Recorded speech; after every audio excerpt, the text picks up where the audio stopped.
Hello, my name is Brandon Lutz, and I'll be doing a walkthrough and visual analysis for the first part of the level Exodus from Halo Reach.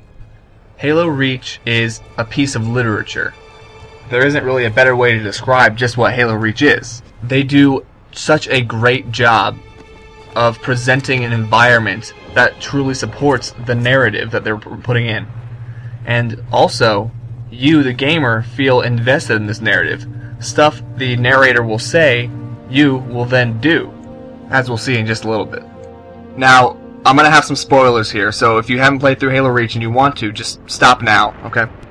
Here we pick up, your character has just been thrown out of the cruiser you see in the background before it was destroyed by your squad mate, George, who died in the explosion, sacrificing himself instead of you. That's Martin O'Donnell there with the music. He really accentuates the emotions that you're supposed to be feeling right now. The music throughout the game is just fantastic. One of the reasons why I can call this game a work of literature is how much it emulates movies. For example, you see this low-angle shot coming up. I've seen this before in a lot of movies. For example, the movie Kingdom of Heaven, when the Crusader army gets slaughtered, there's a low-angle shot of him and his group coming over the hill to find the heap of bodies of the Crusaders. The point of the shot is to prolong the suspense of seeing the city under siege. Those dog tags were George's, his squad mates, so once again we're alluding to movies, this time war movies like Saving Private Ryan, where they always take the dog tags off of dead soldiers. Okay, so now we're about to actually get into the gameplay, so just look around for a little bit. You'll notice the bullet holes in the wall, a little bit of energy scoring. It just shows that there's been a battle going on. It's not much, but we'll see a little bit more detail a little bit later.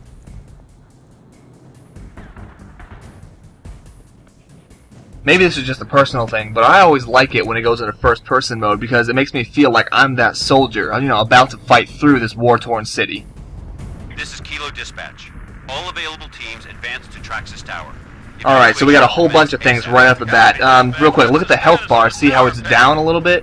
This is kind of cool to me because you just fell from orbit. Your health is down a little bit. You saw him limping earlier. It's kind of nice to have a gameplay element for what you just did, falling out of orbit. We just heard a radio broadcast saying to regroup at Traxxas Tower, so that's what we're going to do right now. So the city isn't doing too well, obviously. We just went through an area where the power was out and had to turn on my night vision. Again, that shows the developer's attention to detail, little things like power outages and flickering lights. Romeo Company, be advised, we have reports of Covenant suicide squads. You gotta be kidding me. So we just heard the report of Covenant suicide squads, and immediately after, we see them.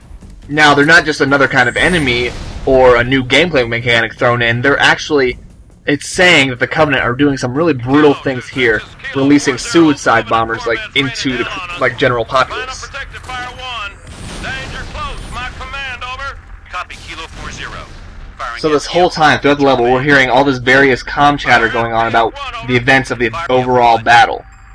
For example, we're about to see some kind of mortar strike or artillery strike. We never find out, which is interesting because, a real soldier feeling a building shake wouldn't know what it is. It wouldn't know if it was friendly or if it was enemy. Kilo 40, request FPF sitrep. Negative 2-6. Corvette's still coming. Copy 40. So again, the power is out throughout this entire building, which speaks loads to you about the overall state of the city. Like the character you're playing as, you don't really know the state of the city yet.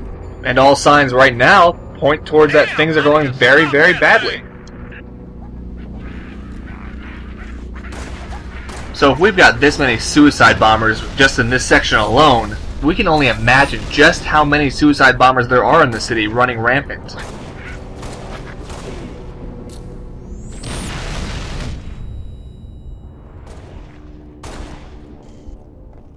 This place is very messy. There's a lot of debris around. It makes it seem like somebody has left very, very quickly.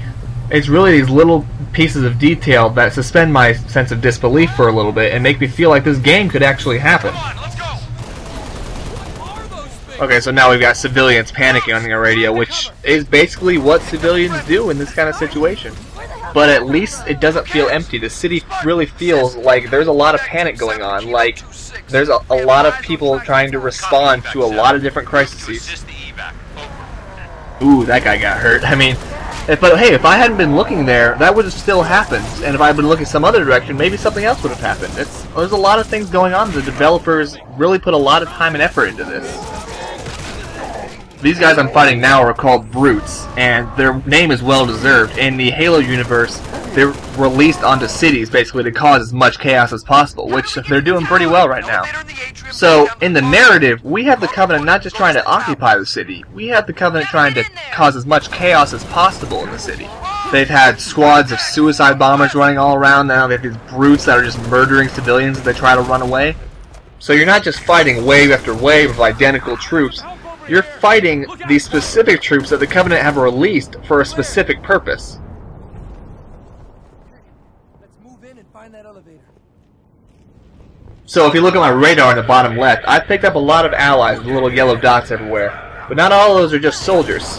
I now have a lot of civilians with me I have to protect, which changes my mission and how I act in a pretty significant way. I mean, the civilians, you can see them. When you see them, they're usually either running with their head down or covering their heads or cowering in a corner. They're not going to be a help in a firefight, and I doubt that they'll stay down and just hide. I'm going to have to actively move around to try and help these people. Right now we're fighting our way to an elevator so that we can evacuate those civilians to a landing pad. Throughout this, you still feel like the city was at one point very big and very busy. For example, you can hear over the intercom somebody talking like just an automated message like it was any other day. So we can take from this that the city was probably attacked by surprise.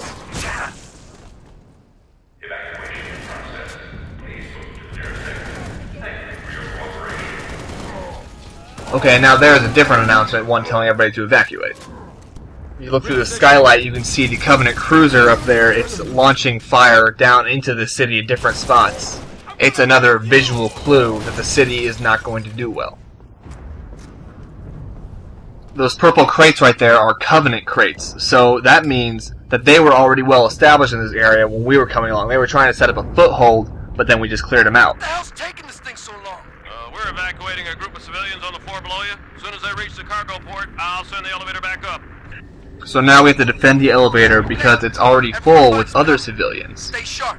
Again, we see the city is undergoing this massive evacuation, and we start to see this recurring theme of just desperation. There's just no way that all the civilians in the whole city can get out in time because every elevator has to be clogged like this. And there's simply no way that there are enough ships to get all of these people out. And now we have a lot more Brutes coming as well. It's not like I'm guarding some high-value target here, I'm guarding civilians. So the only purpose for the Brutes being here is just to slaughter these people.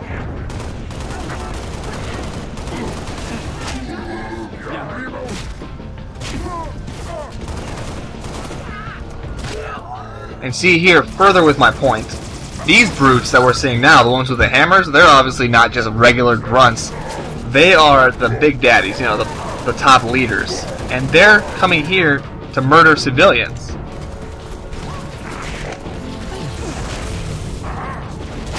Okay, so just wrapping up here.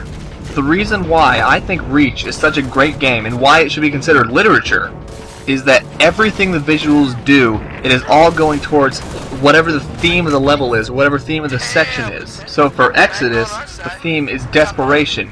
And you see this theme demonstrated throughout by the visuals. It's the civilians running away from being murdered, suicide bombers. The city is just crumbling around you and you're fighting for nothing. So thank you for listening. If you haven't played Reach, it's just a great game, great campaign. I urge you to experience it. Thank you for listening to me. See you later.